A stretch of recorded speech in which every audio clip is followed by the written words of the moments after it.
Դիան, այսինքն հաջորդ գործողությունը, եթե այն շուտ տեղի ունենա դա աստված, էլի գործարքային է լինելու։ Կարծում եմ, որ Ադրբեջանի դեպքում բոլոր նման քայլերը գործարքային բնույթ են կրում։ Եվ վառելիքի եւ մնացած ուրեմն ցորենի եւ այլ տեղափոխությունները եւ գեյների փոխանակումները, փոխանակում այս դեպքում մի փոքր սխալ է ասել հաշվի առնելով, որ իրենք սիրիացի վարձկաններին ուղղակի ուղարկեցին Սիրիա։ Եվ Ադրբեջանը այս կերպ նաեւ իր վրայից հանեց այդ վարձկանության ներգրավման մեղադրանքը, որը պարբերաբար եւ տարբեր միջազգային հարթակներում մենք բարձրացնում ենք։ Իրավիճակը այստեղ այնքանով է խնդրահարույց, որ Ադրբեջանը գերիներին պահում է որպես խաղաքարտ։ 4 քաղաքացիական անձանց վերադարձրեց, այնտեղ մենք ունենք Լյուդվիգ Մկրտչյանի եւ Ալյոշա Խոսրովյանին, որոնք կամավորական էին եւ 20 թվականի պատերազմից հետո այնտեղ են եւ պատժաչափ են կրում, եւ Արցախի ռազմաքաղաքական ղեկավարությունը կա եւ մյուս քաղաքացիական անձինք, որոնց ենթադրում են, որ հատվածաբար փուլային կերպով Ադրբեջանը որպես խաղաքարտ օգտագործելու է Հայաստանի դեմ։ Թե ինչ է ակնկալելու եւ ինչի դիմաց է դա անելու դժվար է ասել, բայց կարծում եմ, որ գլխավոր խաղաքարտը լինելու է Արցախի քաղաքական ղեկավարությունը եւ ինչ կպահանջի դրա դիմաց Ադրբեջանը պետք է միայն պատկերացնել։ Եթե այլ միջնորդներ չհայտնվեն այս, չէ՞։ Այո։ Կա, որովհետեւ մի դրվագ ես նոր հիշեցի Վաշինգտոնում, որ այդ մասին խոսվել է։ Բաքվում պահվող գերիների մասով։ Տեսնենք դա ինչ հանգամանքներում կհասունանա, բայց ավելի ծանրակշիռ այստեղ խնդիր կա երկու պետությունների հարաբերություններում, եթե դրական դինամիկան առկա է, նկատելի է, հակահայկական քարոզչությունը ինչու է պահպանվում օրակարգում Ադրբեջանում։ Որովհետև Ադրբեջանի ներքին հասարակության մոբիլիզացիան պահելու համար Ադրբեջանին պետք է որևէ հավաքական թշնամի կամ որևէ նպատակ, լինի դա լեգիտիմ թե ոչ լեգիտիմ, արդեն իրենք են որոշում, որի շուրջ իրենք կկարողանան համախմբվել։ Այսինքն առանց արտաքին թշնամու կարգավիճակի, առանց որևէ նպատակի, որին նրանք պետք է հասնեն, վերջին 30 տարին ցույց է տվել, որ իրենք չեն կարողանում։ Հիմա Արցախի լեգիտիմացման, Արցախի լեգիտիմ պետության վերացումից հետո Ադրբեջանի կողմից իրենց պետք է նոր որևէ կարգավիճակ ունենալ, նոր որևէ մետաֆոր ստեղծել, որի շուրջ պետք է համախմբել հասարակությանը, որպեսզի հասարակությունը չընդվզի այդ նվազող հաղթանակի տրամադրությունների ֆոնին, չընդվզի հասարակական եւ սոցիալական այլ խնդիրներից։ Ընտրվեց Հայաստանի Հանրապետությունը, ներկայացվեց որպես Արևմտյան Ադրբեջան եւ հիմա շարունակաբար խոսվում է իրենց վերադարձի մասին։ Իրենք նաև փորձում են մի հարթության վրա դնել Լեռնային Ղարաբաղի հայերի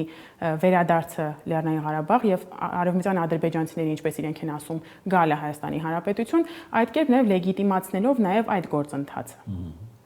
Այսինքն հավանական զարգացումներում արցախցիների վերադարձը հակակշիռ ունենա, հասկանալի է։ Ես վստահ եմ դուք հետևում եք Իրանի դեպքերին, որտեղ մենք շատ էինք առնչվում ադրբեջանական գործոնի հետ։ Ինչպես պահեցին իրենց Իրանում ապրող ադրբեջանցիները այս թողբող։ Ադրբեջանցիներին այնտեղի հորդորում էին գնալ եւ պահանջել իրենց օրինական պետություն ունենալու իրավունքը։ Այսինքն բողոքի ալիքը ավելի սրել եւ իրենց պահանջը եւս առաջ տանել։ Դա եղավ նաեւ հունիսին Իսրայելի կողմից Իրանի վրա հարձակման ժամանակ, երբ որ անգամ քաղաքական բարձր ամբիոններից հնչում էր այդ մասին, Բաքվում եւս բազմաթիվ ցույցեր էին կազմակերպվում այդ ուրեմն տրամաբանության շրջանակներում եւ այնտեղ բավականին ծանոթ դեմքեր կային, ովքեր եւ Լաչինի միջանցքի փակման ժամանակ էին այդ ակցիայի անդամները։ Այս շրջանում կրքերը բավականաչափ չբորբոքվեցին, բայց ամեն դեպքում իրենք շարունակեցին հրահրել այնտեղի ադրբեջանցիներին, ընդհանուր հայտարարելով, որ հորդորում են լքել Իրանի տարածքը Հայաստանի կամ Թուրքիայի տարածքով։ Դա եւս բավականին սրում էր իրավիճակը այդտեղ, բայց ամեն դեպքում զարգացումները մեծ չէին։ Մեծ չէին, որովհետև Բաքուն չունի այդ նպատակը խառնվել այդ։ Նպատակն ունի, կարծում եմ, բայց առավելապես իրեն այս պահին ձեռնտու է թրիփի կամ ինչպես իրենք ասում են Զանգեզուրի միջանցքի շուրջ Իրանի դիրքորոշման զսպումը եւ այսպես չգրգռելը եւ դրա համար գուցե ոչ այդքան ակտիվ ներգրավվածություն ունեցան այնտեղի ադրբեջանցիների բողոքի ալիքի տարածմանը։ Տպավորություն է, որ Կա սպասում Հայաստանում սպասող ընտրությունների նկատմամբ եւ Բաքվում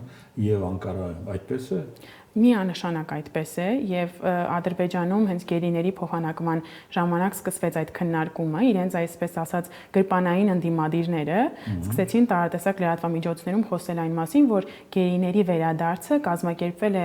այն բանի համար, որ հաջորդ տարի Հայաստանի Հանրապետությունում խորհրդարանական ընտրություններ են եւ իրենք փորձում են այդ կերպ եւս օգնել Հայաստանի Հանրապետության ներկայիս կառավարությանը ունենալ հաջորդ փուլում իշխանություն եւս։ Որովհետև աշխատել են այս կառավարության հետ եւ ուզում են շարունակել, թե կա նաեւ ավելի գլոբալ մտածում։ Որոշել են այս կառավարության հետ շարունակել եւ իրենք չեն թաքցնում իրենց հավատարմություն չասել, չեն թաքցում իրենց վստահությունն այս կառավարության նկատմամբ, միևնույն ժամանակ տարբեր հարթակներից նշելով, որ իրենք խաղաղության պայմանագիր ուզում են կնքել ոչ թե կառավարության կամ այս պահի իշխանության, այլ հայ ժողովրդի հետ, կանխելով հետագայում իրենց ասած ռևանշի հնարավորությունը։ Դիանա, հայ-թուրքական հարաբերությունների կարգավորումը միայն Անկարայի եւ Երևանի որոշելիքն է։ Չեմ կարծում, որ դա միանշանակ Անկարայի եւ Երևանի որոշելիքն է, այդտեղ Բաքվի գործոնը եւս կա, տարածաշրջանի մյուս խաղացողների գործոնը եւս կա եւ խոսել այն մասին, որ պարզապես պետք է Անկարան եւ Երևանը որոշեն եւ այս պահին բացեն սահմանը, այս պահին սկսեն առևտրային հարաբերությունները կամ երրորդ երկրների քաղաքացիների անցումը, դժվար է ասել։ Իրականում բավականին վիրտուալ միջավայրում ենք ապրում եւ կերպափոխվող պրոցեսները բավականին արագ են տեղի ունենում եւ այս պահին մենք կարող ենք խոսել մի բանի մասին, հաջորդ փուլում քաղաքական ղեկավարների մակարդակով այնպիսի որոշումներ կայացվեն, որ պարզապես վերլուծությունները, բոլոր պրագմատիկ ուրեմն պատկերացումները հոդս ցնդեն, բայց բոլոր դեպքերում կարծում եմ, որ երկու երկրների որոշելիքը չէ դա այս պահին։ Իսկ ռուս-ադրբեջանական հարաբերությունների ներկայիս վիճակը մեզ պետք է մտահոգի հայտարարում։ Այս պահին կարծում եմ ոչ այդքան, եթե խոսեինք մի քանի ամիս առաջվա իրավիճակի մասին, գուցե որոշակի մտահոգություններ լինել, բայց այս պահին կարծում եմ իրենք որոշակի ստաբիլ իրավիճակում են գտնվում,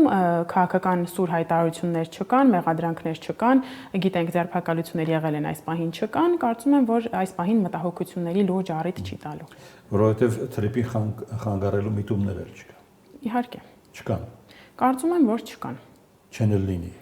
Խոսել այն մասին, ռուսական շահերը այստեղ շատ միանշանակ։ Խոսել այն մասին, որ Ռուսաստանը կարող է համակերպվել իրավիճակի հետ եւ պարզապես հետ քաշվել, ասել դուք արեք ձեր անելիքը, թրիփը եւ այլն, միանշանակ այդպես չէ, որովհետեւ Հայաստանի Հանրապետությունը գիտենք ԵԱՏՄ անդամ պետություն է, այստեղ ռուս սահմանապահներ կան, ռազմաբազան կա եւ այլն եւ ունենալ այն պատկերացումը, որ եթե Ռուսաստանը զբաղված է Ուկրաինայում իր գործողություններով, պետք է այստեղից իր ոտքը շատ շուտ քաշի, միանշանակ այդպես չէ։ Եվ Ադրբեջանում, եւ Հայաստանում դա շատ լավ հասկանում են եւ փորձում են եւ քաղաքականությամբ առաջնորդվել, այսինքն ամբողջովին չմերժել ռուսական ուրեմն կողմին եւ նաեւ ազատություն տալ այս պահին տարածաշրջանում ներկայություն ապահովելու ցանկություն ունեցող արևմտյան